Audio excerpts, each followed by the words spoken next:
I wouldn't recommend having your eyes tattooed. Hi, my name is Didi Villegas and I'm a voodoo drag artist and I'm proud to be me.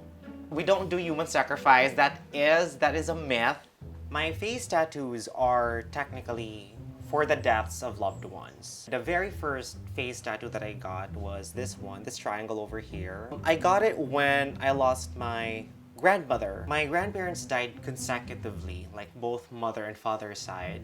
So every time that one of them went to a better place, I added some of them until it closed down here. I wouldn't recommend having your eyes tattooed. The percentage of unsuccessful process is quite high. In general, my parents are very supportive. So whenever I get a tattoo, however, or how much extreme it is, they're very okay with it. They go with it.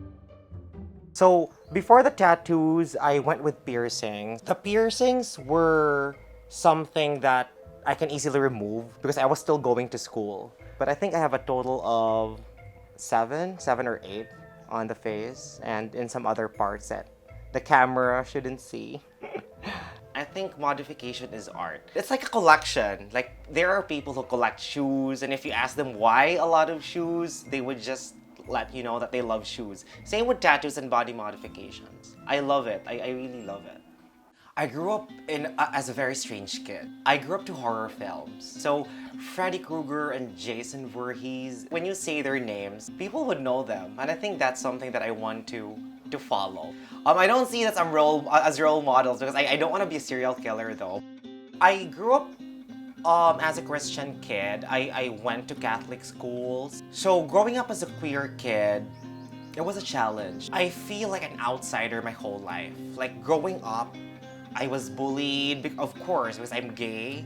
And then growing up, I developed this extreme physical attributes of having extreme tattoos. The world is harsh because people have the tendency, if they don't understand you, they would fear you and they would destroy you. When I was in high school, I was introduced to Western practices such as witchcraft and Wicca. So that's when I started talking to people who had connections with such religion or practices. I'm actually into modern voodoo because paganism is a big umbrella. Hollywood, the movies, they depicted these religion as something scary and something evil. I think Christian people depicted Lucifer as a misfit. They depicted the devil as someone who's like in our situation. Technically, the homosexuals, the LGBT are treated just like how they treated the devil. And the practices that I have now, we don't have the notion that homosexuality is a sin. So I think it led me to find a safer space. The rituals vary what your goal is. So there are times that fire is involved, there are times that blood is involved, but not human blood. We don't do human sacrifice. That is a myth. There are rituals which involves animal sacrifices, but I haven't tried it yet.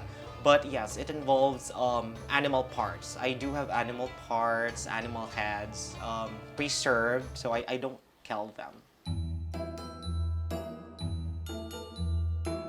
The first time that I was in drag wasn't something planned. Because growing up as a gay kid, we dress up, we put on makeup just for fun. And I didn't know that I was doing drag. I didn't know that I was already doing an art form. My drag persona is very dark, very taboo, very, let's just say, controversial.